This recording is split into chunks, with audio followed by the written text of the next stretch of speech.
कहानी के शुरू में हमें एक छोटी बच्ची दिखाई जाती है जिसका नाम नोरा था। वो अपने डैड के साथ पहाड़ों पर चढ़ रही थी। नोरा के डैड की सोच दुनिया वालों से बिल्कुल अलग थी। वो ये सोचते थे कि अगर हम अपनी दिल की आंखों से देखेंगे तो बहुत कुछ हमें अलग दिखाई देगा, और अगर पहाड़ों को देखेंगे तो हमें वो दिखाई देगा जो सुनने में सिर्फ कहानियां लगती हैं। अभी भी अंधेरों में ट्रॉल्स मौजूद हैं। वो ट्रॉल्स अपने आप को दुनिया से छुपा कर रखते हैं। नोरा के डैड ने नोरा को बहुत पहले एक कहानी सुनाई थी कि एक शादी में 13 ट्रॉल्स थे जिन्होंने नशा किया हुआ था और उनको कोई होश नहीं थी। वक्त का पता ही नहीं चला। इसी तरह सूरज की रोशनी उन पर पड़ी और वो पत्थर के बन गए, और अब वो पत्थर बनकर इन पहाड़ों में समाये हुए हैं। पर नोरा को ये सब कहानियां लग रही थी। उसके सामने जो था वो तो सिर्फ पहाड़ थे। नोरा के डैड उसको कहते हैं कि बेटा, दिल की आंखों से देखो, तुम्हें ट्रॉल्स नजर आएंगे। तभी नोरा को उन पहाड़ों में थोड़ी सी ट्रॉल्स की झलक दिखाई देती है। ट्रॉल्स दिखते तो इंसानों की तरह ही थे, पर साइज में बहुत बड़े होते थे, लेकिन वो इंसानों को कोई नुकसान नहीं पहुंचाते थे।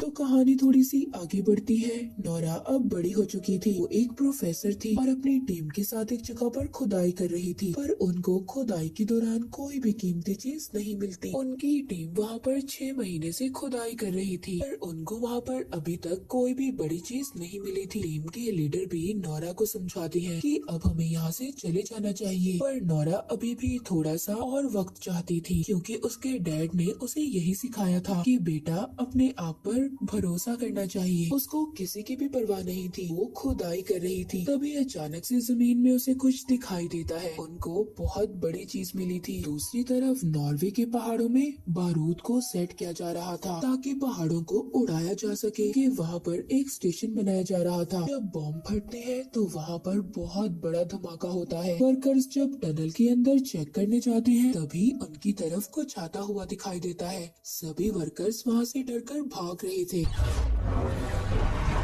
इस सारे मामले को जानने के लिए वहाँ के मिलिट्री कमांडर एक मीटिंग रखते हैं। इस मीटिंग में नोरा को भी शामिल किया जाता है। नोरा का वेलकम वहाँ पर प्राइम मिनिस्टर का एडवाइजर करता है जिसका नाम एंड्रस था। नोरा वहाँ की वीडियो को भी देखती है जिसमें दूर से देखने से वहाँ पर किसी के बड़े बड़े पाँव के निशान दिखाई दे रहे थे। वहाँ पर बैठे हुए यही मानना था कि ये कोई बहुत बड़ी चीज हो सकती है, या फिर ये सब यहाँ पर तूफान की वजह से हुआ है। पर नोरा यहाँ पर साफ साफ कहती है कि मुझे तो ये किसी के पैरों के निशान लग रहे हैं। मगर कोई भी नोरा की बात को सीरियस नहीं ले रहा था। तभी वहाँ पर एक और लड़की आती है, वीडियो दिखाती है। उस वीडियो में ये सब लोग एक बहुत बड़ी चीज देखते हैं और सब देखकर हैरान हो गए थे, डर जाते हैं कि आखिर ये क्या चीज है। इसके बाद हमें एक बूढ़ा कपल दिखाया जाता है जो बैठे अपनी शाम की चाय पी रहे थे। रात में देखता है कि उसका जो डॉग था वो लगातार भौंक रहा था। तभी उनका घर भी जोर जोर से हिलने लगता है। वो कपल खुद को बचाने के लिए अंडरग्राउंड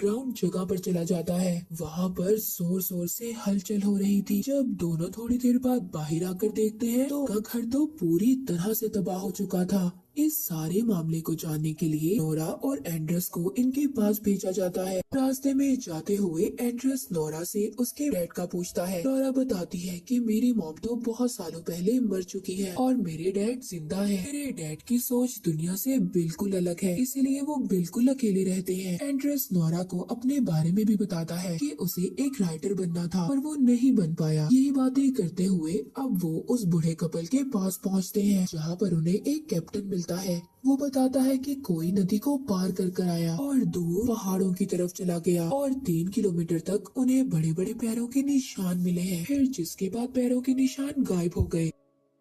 अब नोरा उस बूढ़े कपल के पास पहुंचती है। बूढ़ी औरत नोरा को बताती है कि उसने कोई अजीब सी आवाज सुनी थी कि जैसे कोई रो रहा हो, और वो आवाज बहुत अजीब थी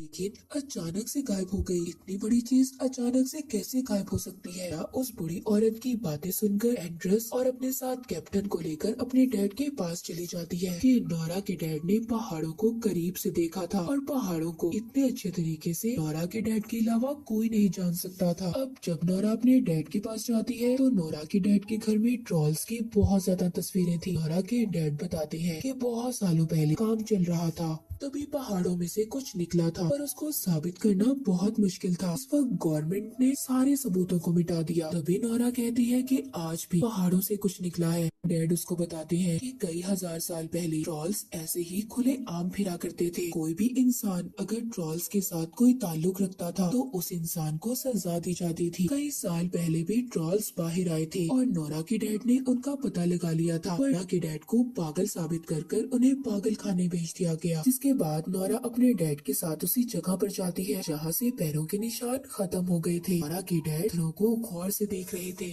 नोरा एंड्रेस और कैप्टन के साथ दूर खड़ी अपने डैड को देख रही थी, जिस पर वो दोनों कह रहे थे कि तुम्हारे डैड की हालत और ज्यादा खराब लग रही है, कि दिमागी हालत ठीक नहीं है। नोरा को भी यही लगता था कि उसके डैड कहानियों में बिल्कुल गुम हो चुके हैं। अपने डैड के पास जाती है और उन्हें समझाने की कोशिश करती है, पर तभी उसे अजीब सी स्मेल आ रही थी। वहाँ पर अचानक से काले बादल छा जाते हैं। जब पीछे मुड़कर देखती है तो उसे एक आंख नजर आती है। सच में एक बहुत बड़ा ट्रॉल था। ट्रॉल उनके सामने खड़ा हो रहा था।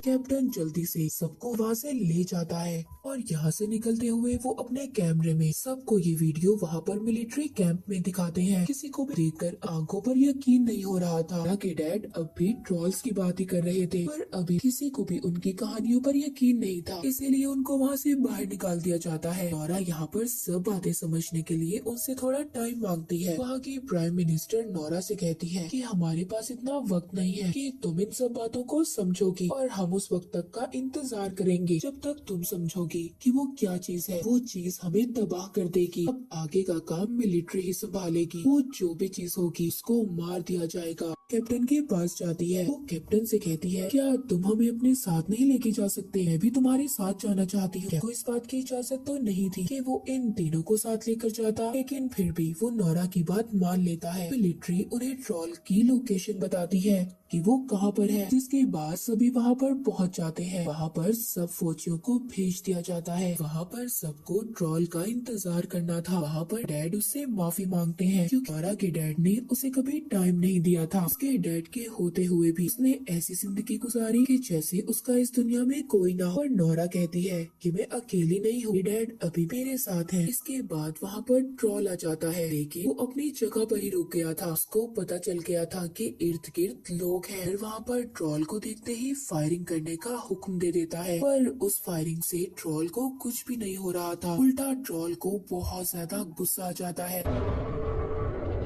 वो वहाँ पर इन पर हमला कर रहा था, जिससे वहाँ पर बहुत सारे फौजी मारे जाते हैं। एंड्रेस नोरा और उसके डैड के साथ एक पत्थर के पीछे छुप जाता है। के साथ एक फौजी भी था जो क्रिश्चियन था। तभी वो ट्रॉल उस फौजी को उठाकर खा जाता है जो क्रिश्चियन था। ये सब देखकर नोरा के डैड कहते हैं कि जो ट्रॉल्स होते हैं वो क्रिश्चियंस को पहचानते हैं, उनको सूंघ सकते हैं। जिसके बाद वो उस ट्रॉल के सामने जाते हैं और उसको कहते हैं कि शांत हो जाओ, हौसला करो, रुक जाओ यहीं पर। हैरानी की बात ये थी कि वो ट्रॉल उनकी बातों को समझ रहा था और काफी हद तक वो पुरसुकून हो जाता है। तभी कुछ फौजी दोबारा से ट्रॉल पर हमला कर रहे थे। दोबारा से ट्रॉल को गुस्सा जाता है और वो वहाँ पर कुछ फौजियों को मार देता है। तभी ट्रॉल यहाँ पर गलती से नोरा के डैड को भी मार देता है। जब वो ऐसा करता है तो वो अपने दुख का इजहार कर रहा था और नोरा के डैड को देखकर वहाँ से चला जाता है। ये काफी अजीब बात थी। नोरा के डैड को बहुत चोट आई थी। वो आखिरी सांस ले रहे थे। कहते हैं रॉयल पैलेस और घर,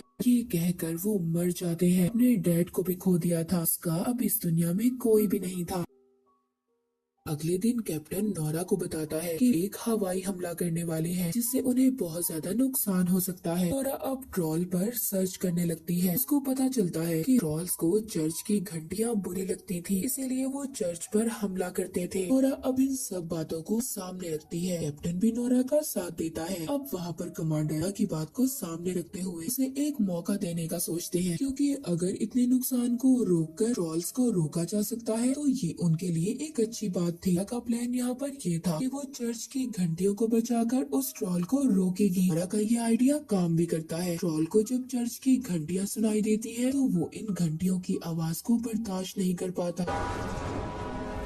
सभी घंटियों को तोड़ने लगता है, जिसके बाद वो इन आवाजों को सुनकर बेकाबू हो गया था, जिससे वहाँ पर एक बच्चे की जान भी जाने वाली थी। पर ट्रॉल उस बच्चे को बचा लेता है, उसे कुछ नहीं होने देता। सब लोग ही देखकर हैरान थे। इसके बाद ट्रॉल वहाँ पर नोरा को देखता है, जिसके बाद वो यहाँ से चला जाता है। नोरा का आइडिया काम नहीं करता, इसीलिए उसको इस मिशन से बाहर निकाल दिया जाता है और ये गवर्नमेंट ये सोचती है कि वो उस ट्रॉल पर मिसाइल से हमला करेंगे। इसी वजह से इस शहर को खाली करवा दिया गया था, पर इस मिसाइल की वजह से उन्हें काफी नुकसान होने वाला था। जिसके बाद हम देखते हैं कि एंड्रस नोरा को घर छोड़ने जा रहा था। नोरा को ये बात समझ नहीं आ रही थी कि ट्रॉल अब किस साइड पर जाने वाला है। यहाँ पर उसको अपने डैड की कही हुई बात याद आती है, जिन्होंने मरते हुए रॉयल पैलेस का नाम लिया था, यानी कि राजा के घर का। नोरा वहाँ जाने का फैसला करती है। वहाँ पहुंचकर उसको राजा का चीफ मिनिस्टर मिलता है। वो बताता है कि पहले जमाने में ये माना जाता था कि अगर किसी राजा का घर किसी दूसरे राजा के घर के ऊपर बनाया जाए तो ये बहुत ज्यादा अच्छा होता है, शुभ माना जाता है। वो बताता है कि महल से पहले यहाँ पर ट्रॉल्स का घर हुआ करता था, उनको पहाड़ों का राजा कहा जाता था। वो चर्च की घंटियाँ बिल्कुल अच्छी नहीं लगती थी, इसलिए वहाँ के राजा ने सबको मरवा दिया और एक बच्चे को जिंदा छोड़ दिया। उस बच्चे को डरा धमका कर पहाड़ों के अंधेरों में भेज दिया गया ताकि वो वहाँ पर मर जाए। वो ट्रॉल इसीलिए यहाँ पर आना चाहता है। सालों के बाद वो उठा है, वो अपने घर वापस आना चाहता है। वो मिनिस्टर वहाँ पर उनको गुफा में कुछ कंकाल दिखाता है जो सभी ट्रॉल्स के थे। जब वहाँ के कंकाल पर रोशनी करती है तो हिस्सा पत्थर का बन जाता है और उसको यहाँ पर वो कहानी याद आती है जो उसके डैड ने सुनाई थी, जो 13 ट्रॉल्स के साथ हुआ था। जब उन पर रोशनी पड़ी तो वो पत्थर के बन गए थे। कहानियों में भी यही लिखा गया था कि रोशनी उनकी दुश्मन, इसीलिए ट्रॉल्स पर अगर तेज रोशनी पड़ती थी तो वो पत्थर के बन जाते थे। नोरा कैप्टन को कॉल करती है और उसको अपना प्लान बताती है कि कैसे ट्रॉल को मारना है ताकि उनको बड़े से नुकसान को झेलना न पड़े। एक बहुत खुले मैदान की तरफ आने का कहती है और साथ ही बहुत बड़े सोलर सिस्टम का भी इंतजाम करने का कहती है। इसके बाद नोरा और एंड्रस अपनी गाड़ी के अंदर उस छोटे बच्चे के कंकाल को रख लेते हैं, जिसको राजा ने डरा धमकाकर दोबारा से गुफा में भेज दिया था, जो ट्रॉल ही था, ताकि वो जो बड़ा ट्रॉल है उसको देखकर उनका पीछा करे ताकि वो उसको मैदान की तरफ लेकर जा सके। थोड़ी ही देर बाद रेडियो पर भी ये अनाउंसमेंट हो जाती है कि कुछ देर के बाद मिसाइल्स को छोड़ा जाएगा। नोरा को यहाँ पर अपने प्लान को कामयाब करने के लिए इन मिसाइल हमलों को रोकना था, इसीलिए यहाँ पर एंड्रस अपने एक साथी को कॉल करता है ताकि वो सारे सिस्टम को हैक कर सके। वो ऐसा ही करती है और सारी सिस्टम को हैक कर लेती है, जिसके बाद सारे मिसाइल्स बंद हो जाते हैं। कैप्टन ने भी सोलर सिस्टम को सेट कर लिया था। दूसरी तरफ नोरा और एंड्रस उस कंकाल के साथ ट्रॉल के रास्ते में आकर खड़े हो जाते हैं। ट्रॉल वहाँ पर जब उस कंकाल को देखता है तो उनके पीछे पड़ जाता है। नोरा यहाँ पर जल्दी जल्दी अपनी गाड़ी भगाती है। नोरा अचानक से जब अपनी गाड़ी रोकती है तो वहाँ से कंकाल नीचे गिर जाता है, जिसके बाद ट्रॉल वहाँ पर उस कंकाल को अपने हाथ में उठा लेता है। देखकर रोने लगा था, अभी उसके दर्द को महसूस कर रही थी। ट्रॉल का पूरी दुनिया में कोई भी नहीं था, वो बिल्कुल अकेला था। तभी वो कंकाल नीचे गिरकर टूट जाता है। अब गुस्सा आ रहा था और गुस्से से वो नोरा और एंड्रस के पीछे पड़ जाता है। नोरा भी बहुत तेजी से गाड़ी चला रही थी ताकि वो ट्रॉल से बच पाए और वो उस खुले मैदान की तरफ पहुंच जाते हैं। ट्रॉल उनको पकड़ने ही वाला था, पर नोरा और एंड्रस ने अपनी गाड़ी से छलांग लगा दी थी। वहाँ पर उस मैदान में कैप्टन सोलर सिस्टम को चला देता है। उधर दूसरी तरफ मिलिट्री कैंप में भी ये पता चल गया था कि मिसाइल की सिस्टम को हैक किया गया है। वो सिस्टम को दोबारा से एक्टिवेट कर देते हैं। मिसाइल्स को भी छोड़ दिया जाता है। जब कमांडर को ये बात पता चलती है कि वहाँ पे फौजी भी हैं, तो वो मिसाइल को वहाँ पर रोकने का कहता है। वहाँ खुले मैदान में अब ट्रॉल पर जो बहुत ज्यादा रोशनी पड़ती है तो वो चीखने लगता है। आहिस्ता आहिस्ता वो पत्थर का बन रहा था, उसको काफी दर्द हो रहा था, वो चीखते हुए रो रहा था। तभी यहाँ पर नोरा को एहसास होता है कि ये सब गलत कर रहे हैं। पहले भी उनको मारकर उनका सब कुछ छीन लिया गया था, जबकि वो लोगों के लिए कोई खतरा भी नहीं थे।